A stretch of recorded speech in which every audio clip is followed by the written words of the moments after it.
with him too. So I think they'll take you kind of through a business user demo, and then Chris is there for if you have kind of more advanced questions about, you know, the demo.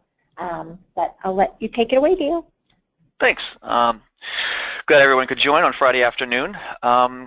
Before I get kicked off, I just wanted to, I guess, make sure that everyone understands kind of, you know, what a web content management system is, and maybe what it isn't. So, you know, Sitefinity, it's a CMS. It's an application that clients would buy and then build out a website on top of our platform. You know, that's kind of the development effort where your developers are creating templates, custom modules, integrating with other systems. Designers are creating the look and feel. Once the site's actually launched, then the idea is, you know, you're going to turn over that day-to-day management of the website to your non-technical users, marketers, business users, whatever it may be, so that they can create new landing pages, edit existing content, you know, maybe even create whole new sections of your site without having to get those developers involved. We typically do very well when it comes to public-facing websites. We also can be a good solution for certain portal situations. Intranets, it can really depend on the specific use case and what they're really looking to do with an intranet, but we do have you know, some folks that have built out intranets on our platform. So it's really a case-by-case basis when we run into someone who's considering us for an intranet.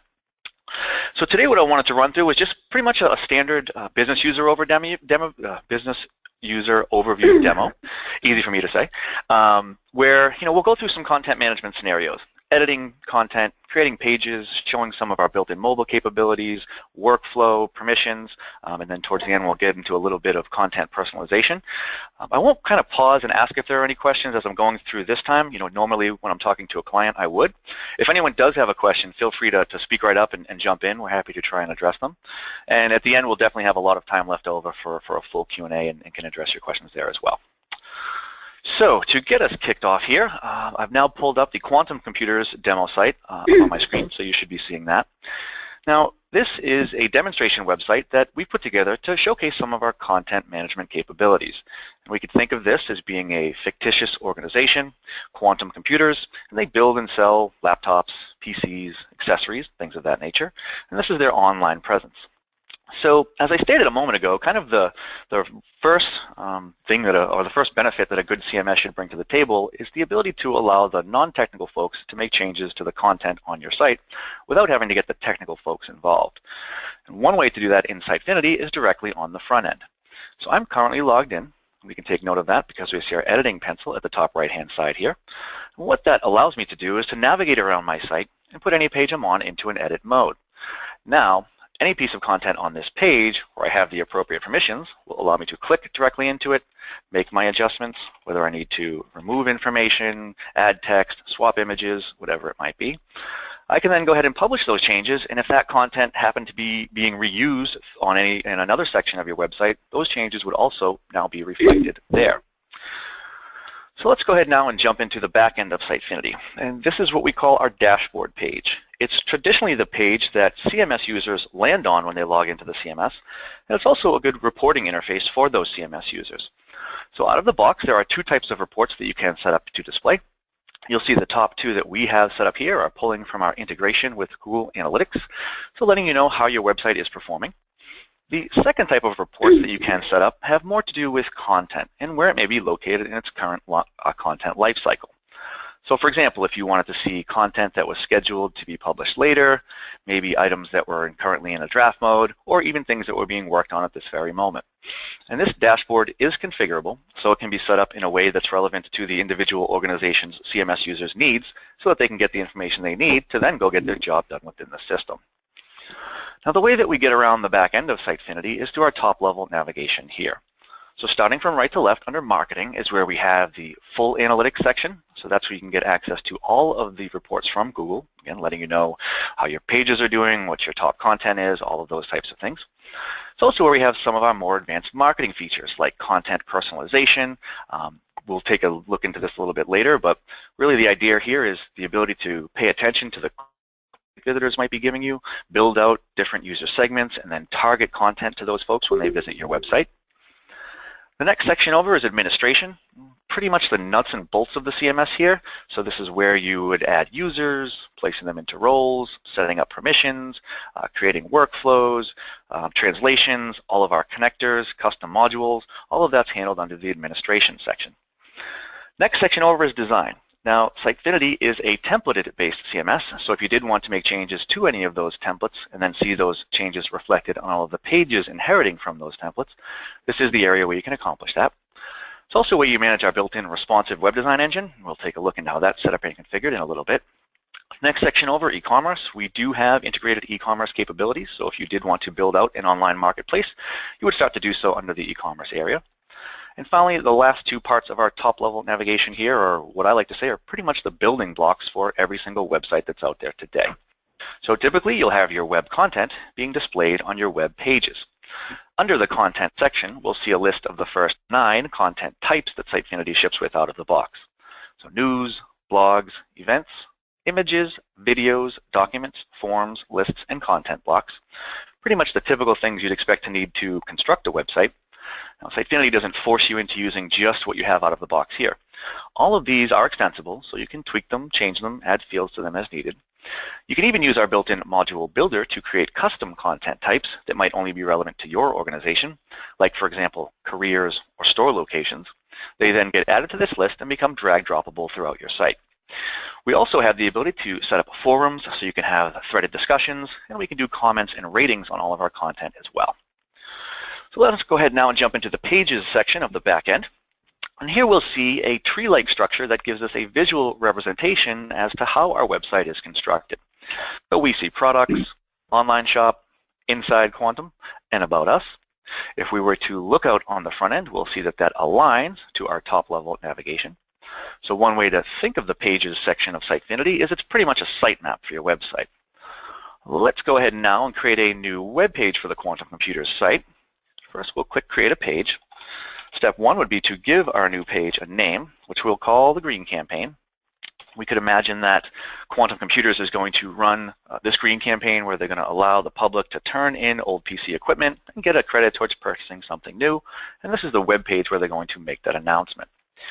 We'll notice as I was typing in my page name, Sitefinity was automatically creating my SEO-friendly, human-readable URL for me. That is completely configurable by you, so you can click the change button, pop your cursor in there, and type whatever you need that URL to be. You can also decide if you actually want this new page to be part of your navigation, or maybe actually just have it be a standalone landing page. We can also do redirects or group pages as well. You notice here that under our meta title, again, this is for your SEO, Sitefinity automatically created that based upon the name you gave this page, and that's also completely configurable by you, so if you did need to change it, you could do so. Next, we choose the template that we're going to base this new page off of. Now, Sitefinity does have a few very basic, simple layout templates that you could use to start with.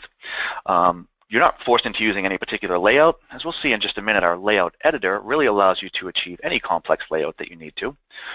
What we almost all the time see our clients doing is actually creating custom templates. So they have a design, they have a look and feel that they bring to the table, they have branding, and really what these are, technically, there's nothing proprietary to them.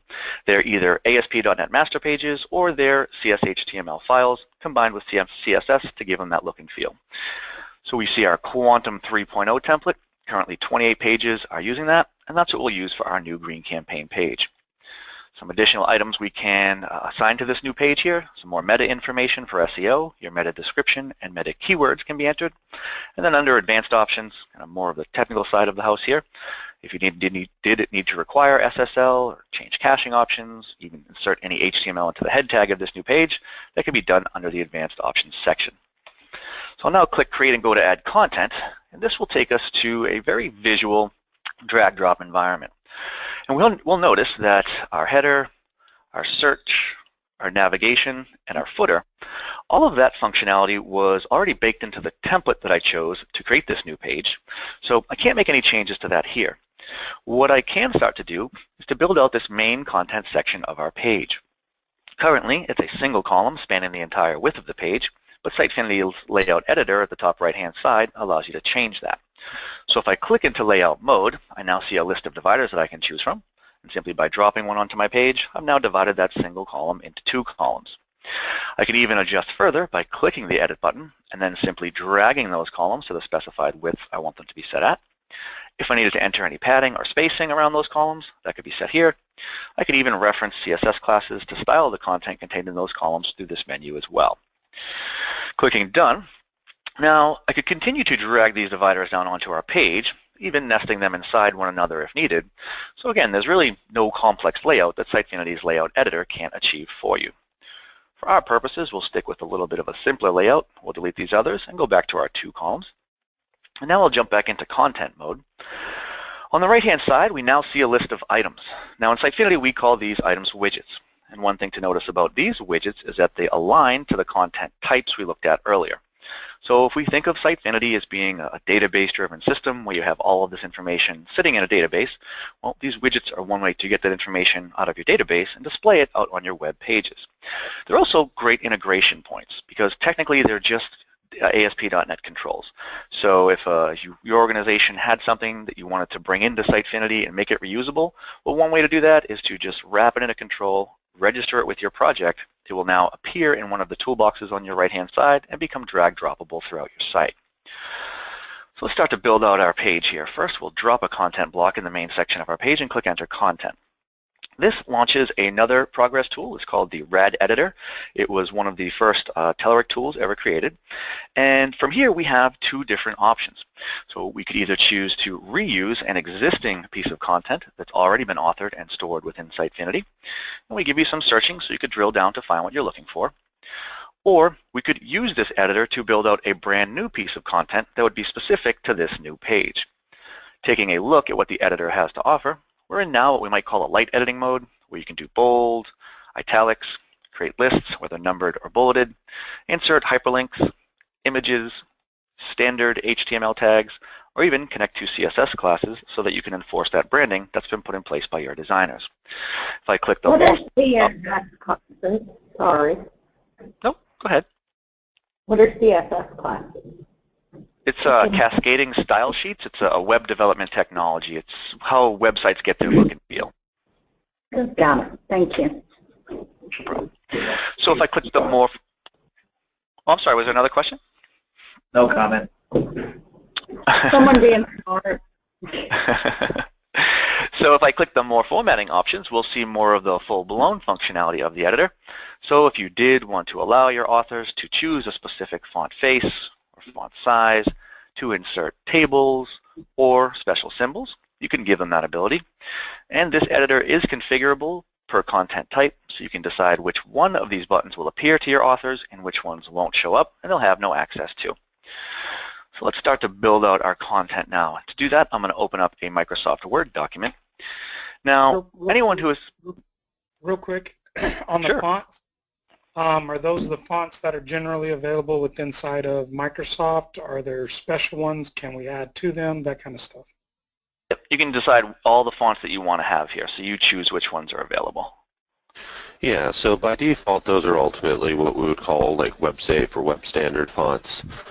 If you wanted to load up ones, oftentimes font faces are served up from various places. Like, for example, Google has a lot of fonts that are available for use on the web. One in particular that we're using here is the Open Sans font.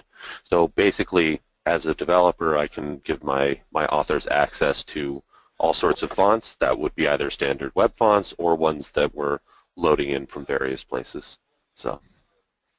Okay, and then on the toolbar that you expanded, are these all the functions, or can you make that toolbar what you usually use most of the time, like a favorites toolbar or whatever? Or is there only the basic and the extended?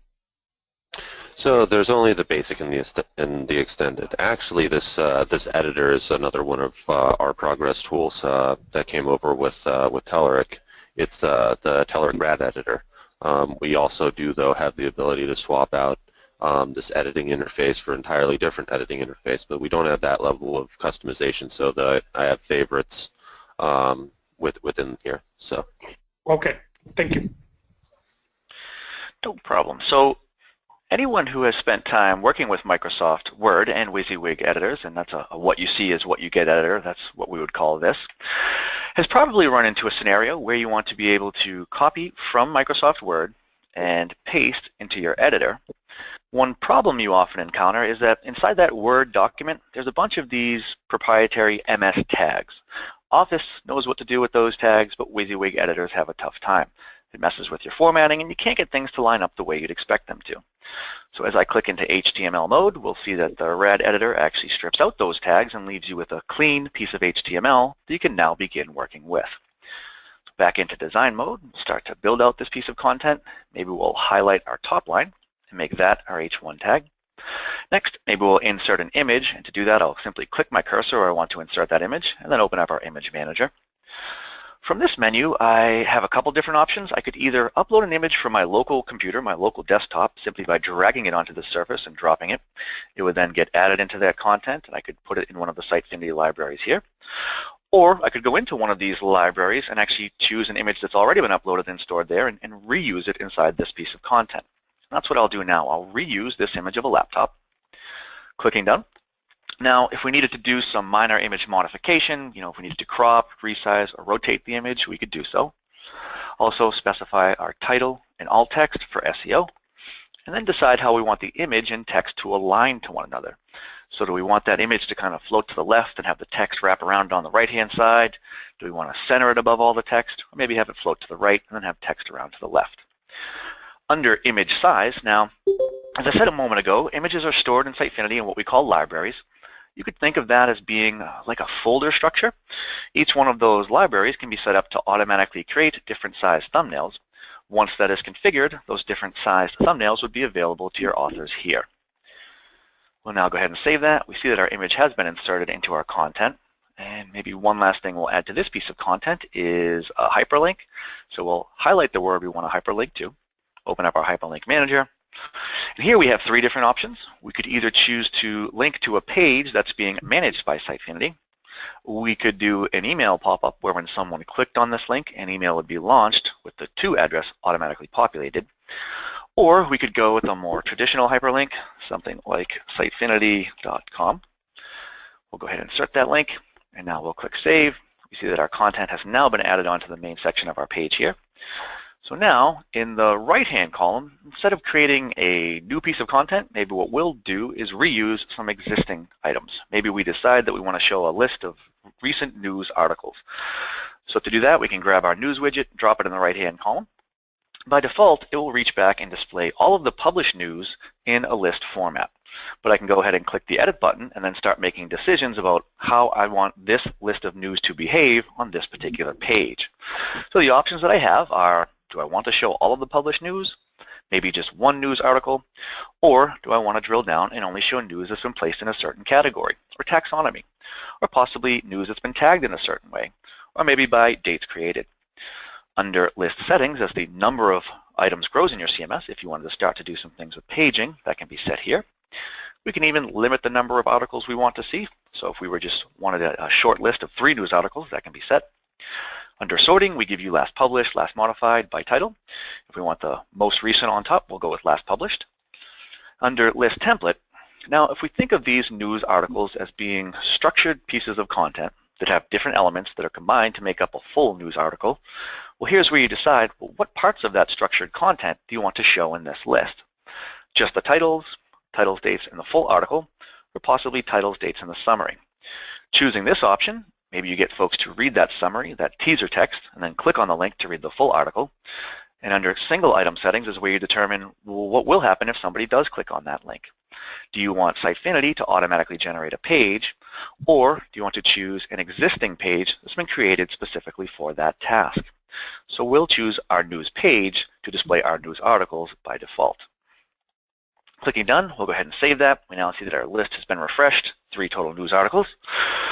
Maybe one last piece of functionality we'll add to this page before we're ready to move on is a little bit of social sharing. So if I close my content toolbox and open up my social toolbox, we'll see our out-of-the-box social widgets here, one of which is a page sharing widget that can be dropped on any page or template. If I click the edit button, I can then choose which one of these external social networks I want to allow my site visitors to share my content to. So now if we're ready to move on in this process, up at the top of our editor here we have a few different options.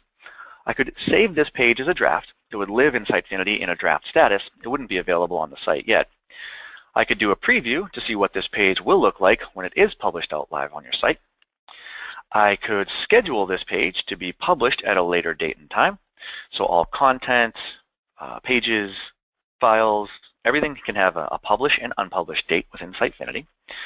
And finally, the last option that we have, which kind of plays into our built-in mobile capabilities, is the ability to preview what you created inside one of our 30 or so different sized mobile emulators. So here, scrolling down, we'll give you the true experience of how this content will be presented when it's viewed on a device of this size. And we can even go into maybe a landscape mode or even up to some of the larger devices, again, to make sure that that experience is going to be what you expect it to. Back into our editor. Now, we haven't created any workflow yet. If we did, we wouldn't see this publish button. It would simply say send for approval. But because I'm the administrator and we haven't set up any workflow yet, I can publish our new page, which we now see in our pages section in a published state, our green campaign. If we were to go out to the front end and give that a refresh, we'll see that the green campaign page was added into our top level navigation. Clicking on it would bring us directly to that new page on the site. Now, back in the back end, if I, as a Sitefinity, as an administrator for the Quantum Computers website, if I decided that I don't really think the green campaign page should live in our top level navigation, maybe I want to move that to the inside Quantum section, I can simply grab it, drag it, and drop it. I get a notification that it has been moved. And now out on the front end, we'll see that the green campaign page no longer appears in our top level navigation. It's now located under the inside Quantum section, specifically where I placed it. The nice thing Sitefinity is doing for you here is actually handling the redirection. So if an individual or a search engine had accessed that page when it did live in your top level navigation, if they were to come back and try to hit that same link again, they're not going to end up with a 404 error. They're simply going to be redirected through an automatic 301 redirect to the new location of that page. So we're out here on the front end. This is usually a good place to take a bit of a deeper dive into our mobile capabilities. And just to recap again, we currently have a horizontal navigation, a large advertisement spanning the entire width of the page, and then a 3-column layout down below that. So this is a decent layout for someone who's accessing this page from a desktop-based web browser. We have a lot of room to work with, and we're attempting to fill it well. However, as we start to shrink down, we'll see eventually we hit a point where within Sitefinity, we've determined this is more than likely a tablet. So we've reordered our advertising content.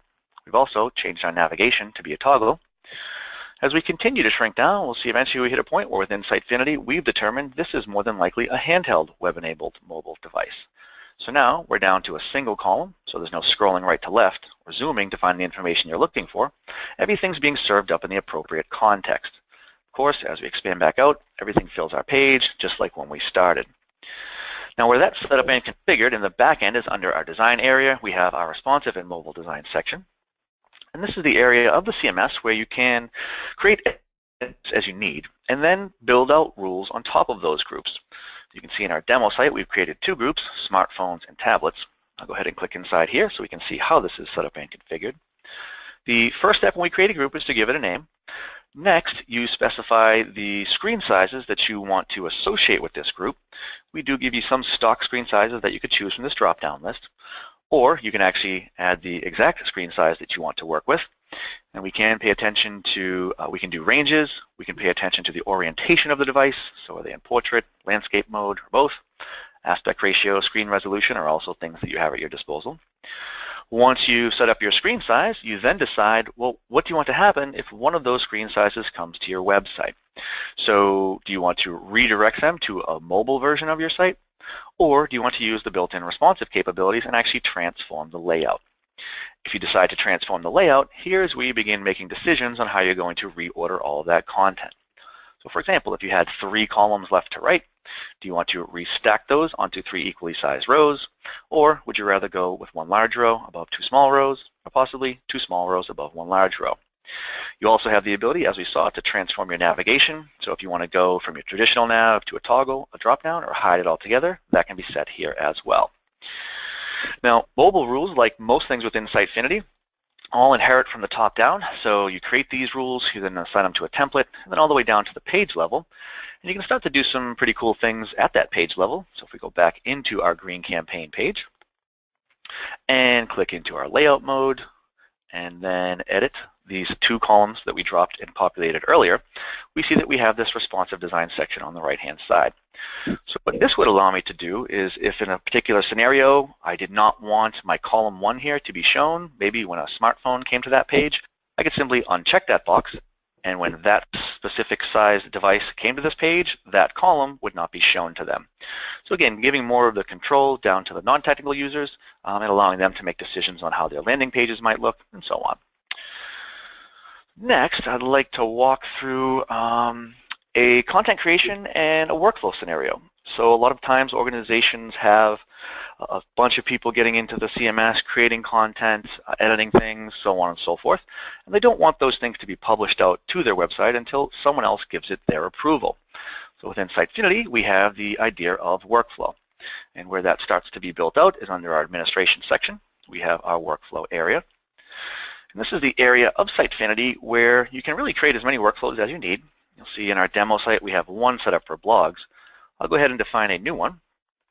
Here are kind of the standard workflows that Sitefinity ships with out of the box. So you can have a single level of approval before publishing or a double level of approval before publishing. If an organization does have extremely complex workflow requirements, we do have an integration with Windows Workflow Foundation. So programmatically, they could build out a custom workflow to meet those requirements. But for our purposes and kind of what we see out there in the industry is, 1 to 2 levels usually gets it done. And our demo will just go with a single level of approval. I'll click Continue. We'll now go ahead and give our workflow a name, which we'll call News. Next, we decide who will be responsible for approving items that get sent into this workflow.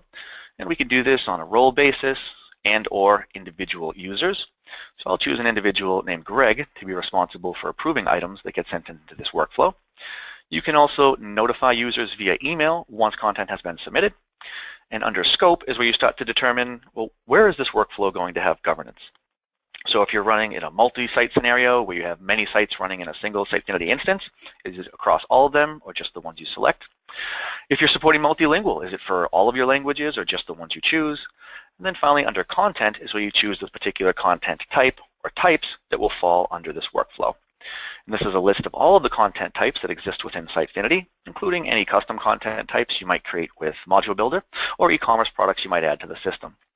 So simply by checking next to News, or maybe some others, now anytime a new news article gets created or existing news article gets edited, it will need to be approved by Greg before it ends up being published.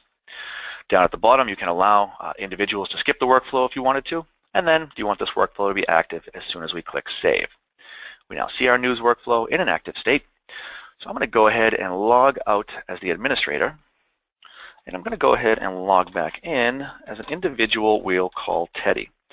We could think of Teddy as being a content author for the Quantum Computers website. A couple things to notice as Teddy logs in is that Teddy's top-level navigation has changed a little bit. So Teddy doesn't see design or e-commerce. She doesn't have any permissions to do anything there, so she's not even given the right to go to that area of the CMS. To take it a step further, if we were to go into the Pages section and try to move the green campaign page like we did earlier, Teddy gets a notification. You don't have permissions to do that. We've locked it down even further for demo purposes. So if I go under Content into the News module, here we see the list of existing news articles that we displayed on our green campaign page earlier.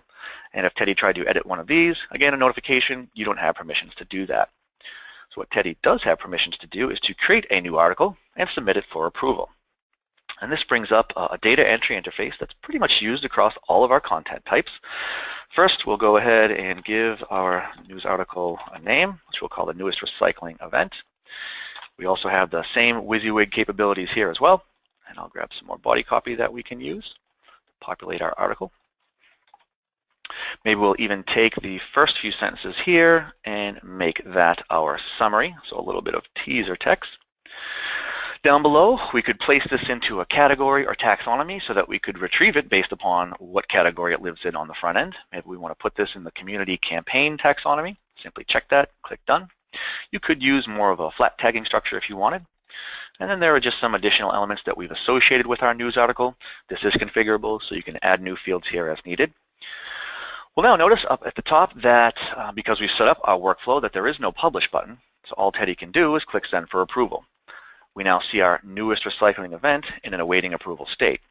But I'll go ahead and log out as Teddy, and I'll log back in as Greg, who was the individual set up to be the approver in this workflow. Now, in the real world, Greg would have received an email letting him know content had been submitted for his approval. He can also see it in his dashboard. And if Greg was to go into the news module, on the right-hand side, we give you filtering. So if Greg wanted to filter down and see just what was awaiting approval, he could click that filter, and that's all he would be shown. Now, we can go ahead and jump into this article. From here, Greg has a couple different options. So if there were things he didn't like and wanted to see changed, he could click reject, leave some notes as to what he would like to see changed. Those would be sent back to Teddy, who could then make those suggested improvements and resubmit for approval. Greg could possibly make some changes himself as well. So if there was information he didn't find relevant to the article, he could delete it, or even add some additional text as well. When Greg's article was good to go, he could either set this to be published at a later time, or go ahead and click the publish button. We now see our newest recycling event in a published state. If I was to head out to the front end, to our green campaign page that we created earlier, we'll see that our newest recycling event automatically appears in our list here, published today, September 23rd, 2016. One other thing Sitefinity is tracking for you in regards to content items is it's keeping a revision history. So back into the news module, we'll see that each news article has an actions menu that you can open up and go into the revision history. And here we'll see a running list where anytime a new draft is saved or a new version is published, Sitefinity is tracking the date and time it happened, the user who carried it out, and any version-specific notes they may have left. You can even go back and do side-by-side comparisons simply by checking the two checkboxes, clicking Compare, and here you're shown visually what has changed. So anything shown with a red strike through has been deleted. Anything shown highlighted in green, and if you did need to revert back to a prior version, you could simply click that button. That would be sent into any associated workflow and eventually become the next live version on your website. So far we've talked a lot about what we would call core content management. You know, giving the ability for the non-technical folks to get in there, manage your site, add new content, add new pages, put some governance around who can publish things, and so on. What about the idea of maybe putting your website to work for you? Maybe paying attention to the different clues that folks are giving you, maybe having a more tailored experience, and hopefully, increasing those business conversions on your site, whether it's selling things, getting more members, whatever it might be. Some of the tools that we start to give you in our CMS, content personalization. So that's located under our marketing section. We have our personalization area. And this is the area of Sitefinity where you can start to build out user segments based upon digital characteristics, and then target content on the front end to your site visitors, depending upon whether they fit into one of those user segments or not. So here in our demo site, we have 5 different user segments we've created. I'll go ahead and create a new one so we can see what that process looks like. And in our kind of fictitious quantum world here, someone that we might want to, target content to, or message to, a tailored experience to, might be someone who's interested in a product that we sell, but hasn't yet purchased that product. So I'll say site visitors interested in Gluon laptop. Gluon is just a laptop that's sold by Quantum. You could also add more of a description here to give more information around what the specific user segment is. And then down under characteristics is where we can start to take a look at all of the things you can use to build out this user segment. So we can pay attention to the site visitor's IP address, their landing URL, so that would be what page they actually entered your site, their physical location. We're actually doing an IP lookup and saying where is this person located. Profile fields, if they're logged in, you have access to all of their profile fields, including any custom profile fields you might add to the profile.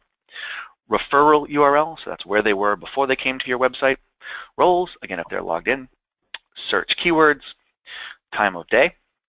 Prior purchases, so this is where you can start to do some cross-selling or upselling. Visit duration, how long they have or have not spent on your website. Visited page, if there's a particular click path indicates someone might be interested in a product or service that you provide, you could build that out here. We also have an integration with Marketo, so if you happen to be using them for your marketing automation, we can pay attention to their Marketo lead score or any of their Marketo profile fields. And then personas, we'll talk about that in a little bit, but that has more to do with our new Digital Experience Cloud.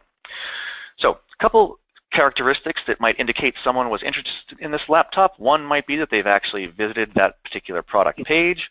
So I'll go ahead to visited page. There it is. And we'll go ahead into our products. We'll find our glue-on laptop, notebooks, glue-on ultra portable laptop. So they have visited that page. Now you can continue to build this user segment out in an and/or fashion. Another characteristic might be that they have not purchased any computer equipment from us in the past. So I'll say purchases have not.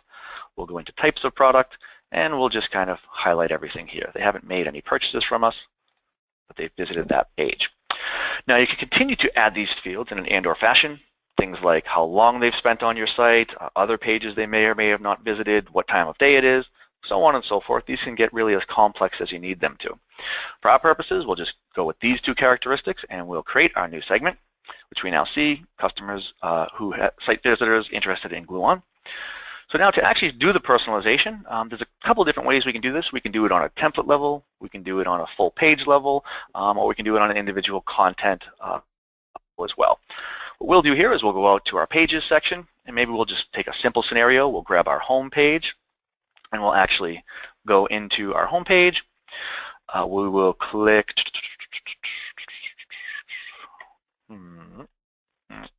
I think I did that backwards. Let me back up 1 second. I'll actually go into the Actions menu and click Personalize. Did they change this menu on me, Chris, or something, or am I just drawing a blank? They did. We'll go into the home page. Okay. And when we go into the home page, there are two different options. There's, of course, the ability up in the top left to create an entirely different version of the page. Oh, okay. Different layouts, different widgets, all of that. But also, we can do it on the content block level. So let's do it on the content block, and under More, yep, we can add a personalized version. Yeah, there it is. So there's the two scenarios. We could actually change the entire page, or we could go more down to a content block scenario. So we'll add a personalized version here of this content block. This drop-down list, again, allows us to choose from those user segments that we've created. So there's our site visitors interested in glue-on. We'll add that, and what it does is it opens up this content item, which I can now change. What we're going to do is go ahead and add a message with a special coupon that these folks will see, to GL200 for an additional $200 savings. So the idea here would be that this is a site visitor that's interested in this product. We think they've shown strong interest, and now we want to see if giving them this coupon code will actually get them to purchase that product a little faster than they might have otherwise. All I have to do now is go ahead and publish that. We can now, of course, go back into our marketing personalization section, and we give you the ability to start to test these scenarios. So this View Site As button actually launches your website inside an emulator, so you can test and make sure that those personalized content, personalized pages, it's all kind of being rolled out in the way that you'd expect them to, especially when things get pretty complex. So as my page gets launched inside my emulator, I'm seeing this in an unpersonalized fashion. So we notice there is no message about, use this GL200 coupon for an additional $200 savings. But if I go down and now choose our site visitors interested in glue-on segment, we'll see that those folks are the ones that will actually be shown that message in hopes that they're going to make that purchase. We can also not only do this in a kind of desktop browser-based experience, we could also go down and use our mobile emulators. So again, to make sure that that experience is consistent across all size devices. And we don't actually have to just go and use our user segments. As things get more and more complex and you have different user segments, you can go into more of a custom mode, where here you can enter a specific IP address, landing URL, referral URL, whether they've purchased things or not, again, to really ensure that that scenario you want to play out is playing out in real life. So one thing to notice about this type of personalization is it's very explicit. It's, they either did or did not visit that page. They did or did not purchase something from us. There's not a lot of flexibility.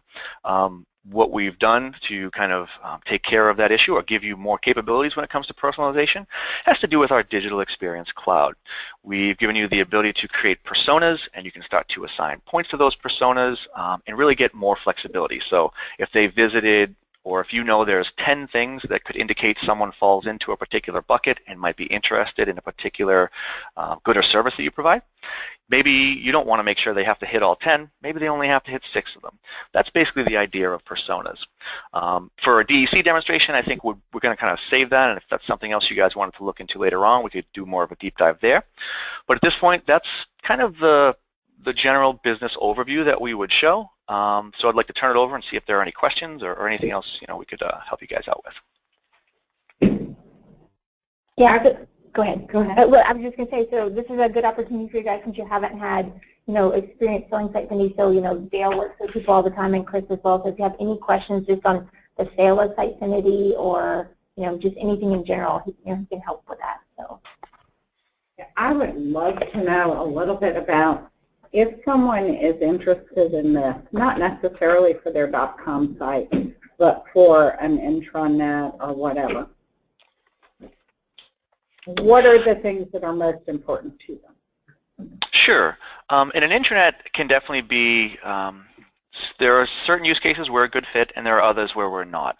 A lot of times when people are looking for an intranet and they're looking for, kind of a lot of internal social capabilities, one-to-one communication, really intense document collaboration and things like that, we might not be a great fit there because that stuff doesn't exist kind of out of the box in Sitefinity. You would either have to build that or purchase another system to kind of handle that stuff. If someone's looking at an intranet as a place to display information, to restrict access to certain pages, certain pieces of content, if that's what their idea of an intranet is, we can definitely be a good fit there.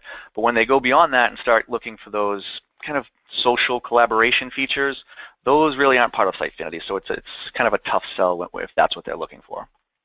So Dale, talk a little bit about the integration between SharePoint and Sitefinity, because that could be something that would be a little more interesting from a intranet standpoint. I totally agree on the social aspect, but for document management, SharePoint, and then putting Sitefinity on top. Yep. So we have a connector for SharePoint where if an organization wants to store documents or lists or events within SharePoint and then kind of have a way to make that information available on their Sitefinity website, that's what this connector does. So you connect it to your SharePoint website, whether it's Office 365, whether it's in the cloud, or whether it's an on-premise SharePoint instance. You decide, once you've put in your credentials, you decide what content you want to have synced between the two systems. It can be a bidirectional sync where changes are going back and forth. It can be a one-way push where you're saying, every time a change is made in SharePoint, let's push that to Sitefinity, or vice versa. If there was a need to say, we have content that's being created in Sitefinity and we want to push that into SharePoint, again, lists, documents, and events, all of that can be done as well. So it creates that scenario where if an organization has made a big investment in SharePoint and they have a ton of information there and they want to make that information available on their Sitefinity website, that's where the SharePoint connector comes in, and it can definitely handle that. Now, is there any other integration between other document management infrastructures or platforms and Sitefinity? For document management, there's nothing else out of the box. Sitefinity itself is architected to be very open for integration, so everything is exposed via API and web services. So those integrations can take place, can happen, and clients do them on a one-off basis all the time. But the only one that we productize is the SharePoint connector. What's the new name for SharePoint? It's still SharePoint. It's not OneDrive. It's not. Can't connect to that. OneDrive is still a one-to-one relationship, right? SharePoint is still the many-to-many or one-to-many. Okay, so from an internet standpoint, the way that we probably go about marketing this or selling this is saying that now you can market internally, right, to your sales teams or to your internal teams using a marketing-heavy, interface backed by, the document management of SharePoint or something like that. Right, so it kind of brings both the worlds together for an intranet. Is how I go to market. That make sense? Yeah, that's a good point. And a lot of the times, if folks are using SharePoint for a web CMS, they're not going to be able to do the things like we just did where you're creating a page using drag drop. They're not going to have built-in mobile capabilities like that. So if those things are important, it's definitely a good use case to say we can kind of be the front end to SharePoint and allow them to be the back end where all of the kind of collaboration and the document management is happening. It allows marketing a little bit more control, a little bit more freedom over what they want to go do and how they want to communicate with the rest of the company. Sure. Yep.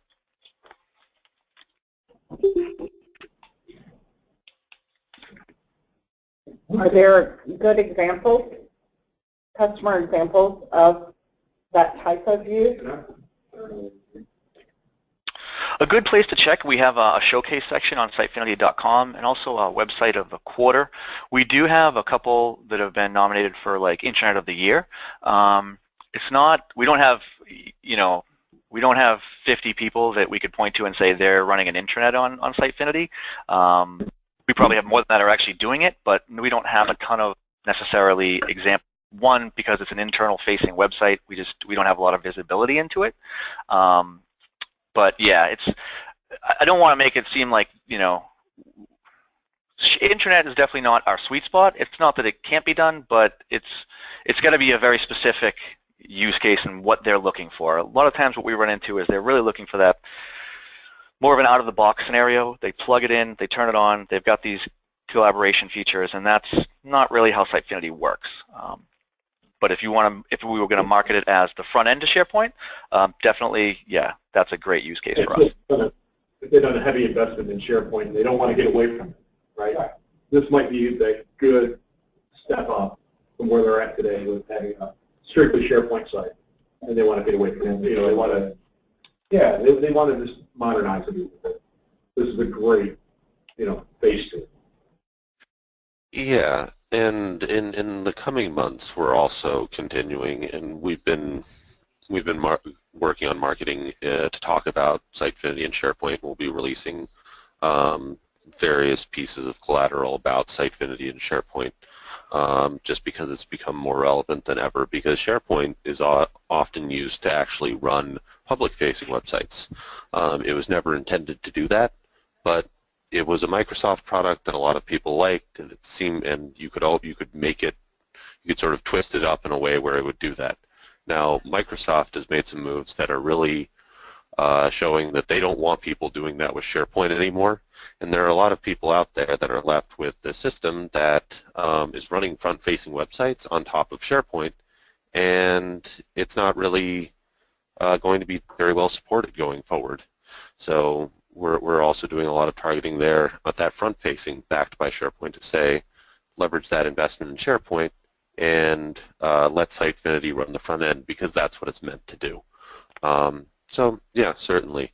On the internal use case, that I wouldn't necessarily go to people positioning this internally that much. So if you look at the competitive landscape, we compete well on the front end, and we do have a lot of competitors on the front end, people like Sitecore, people like Kentico, Episerver, Adobe. There are all sorts of people in that market.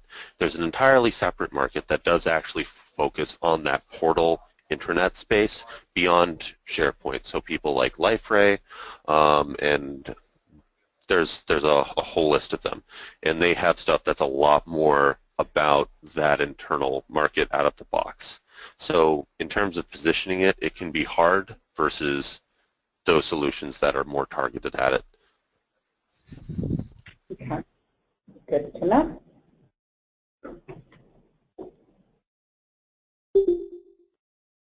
What do we need to ask that we don't know to ask?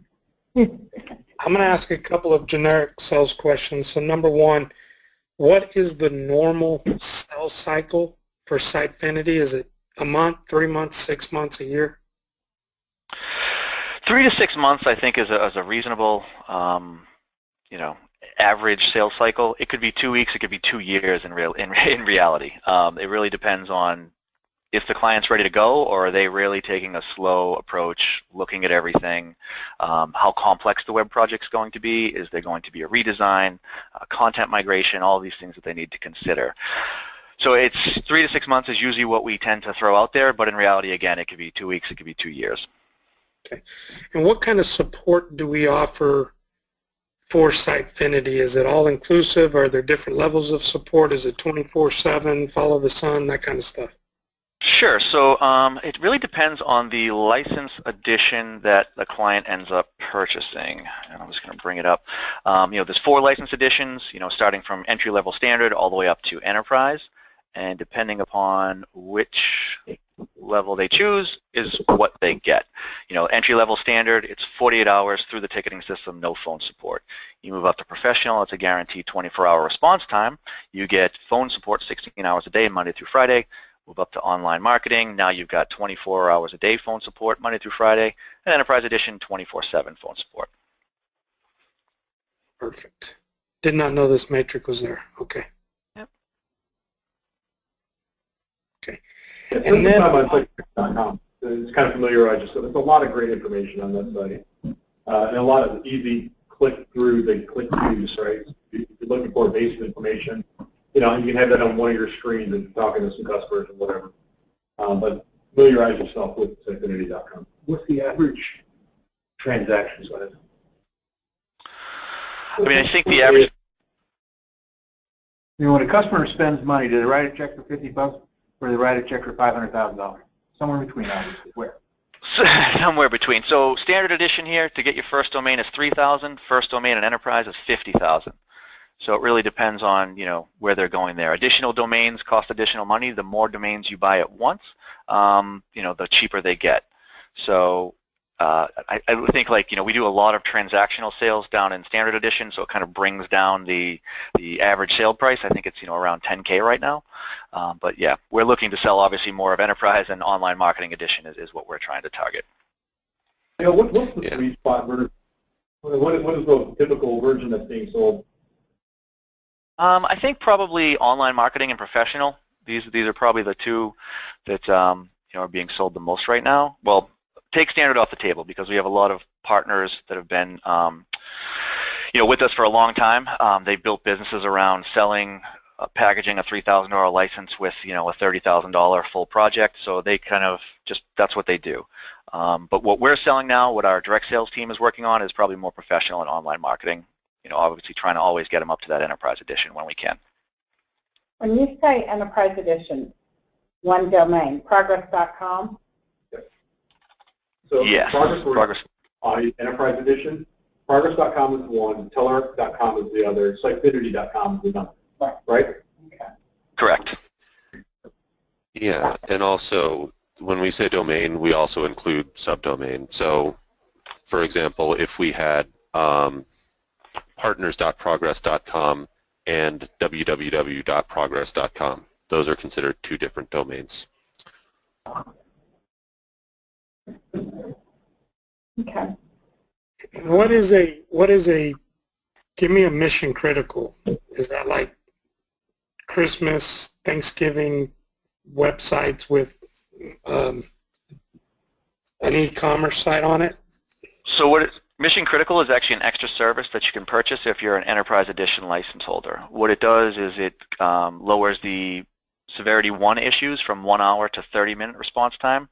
And it also gives you access to a customer success manager, someone who's really, their job is to work with you and support to try to see if there are any trends going on. Maybe there's some things that could be done to avoid all these problems, to be that single point of contact between the client and support, regular meetings, weekly, bi-weekly, monthly, whatever the client wants.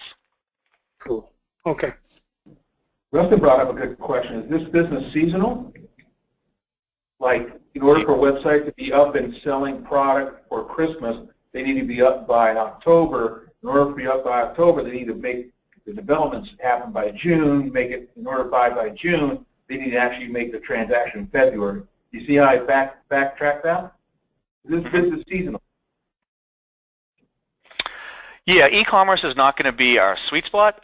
We do have e-commerce capabilities. When we start to talk about e-commerce, we tend to lean on one of our partners actually built a more robust e-commerce platform on top of our system. So it's in addition to what we have. They've kind of taken that and really created a real B2C and B2B, true e-commerce platform. As we saw early on, getting into real robust e-commerce is its own beast. So to try to be a really good CMS and a top-notch, B2B e-commerce platform, very difficult to try to juggle those two. So we tend to lean on one of our partners who actually created that. But yeah, you're right. I mean, we backtrack from, you run into a scenario where someone's like, we need a project and it has to go live at this date, then yep, you're backtracking and saying, all right, well then you need to make a decision, a purchase, you need to start development, you need to get that going by this date. So yeah, we're leveraging that as well. If you have a current system and now we're trying to replace that with ours, and they say, yeah, here's, $50,000. How easy is it to take what they have and transition it over? Meaning, can that happen, or are they starting from scratch? It's pretty much, I mean, it's a web project, right? You are rebuilding your website on top of our platform. There are probably some reusable things that you can bring over, but dirty little secret, it's a web project. And it's not a scenario where you're just, plugging this in and turning it on. You're actually rebuilding that site on top of our platform. And that's similar with others. All right, so we're forming a queue outside the door. It looks like someone has our room at 2 o'clock. But thank you very much. You're welcome, Ginger. I already ordered this. I'll get it. You're welcome. I'll get a link over to you so in case everyone wants to review it afterwards. Perfect. Thank you so much. Thank you.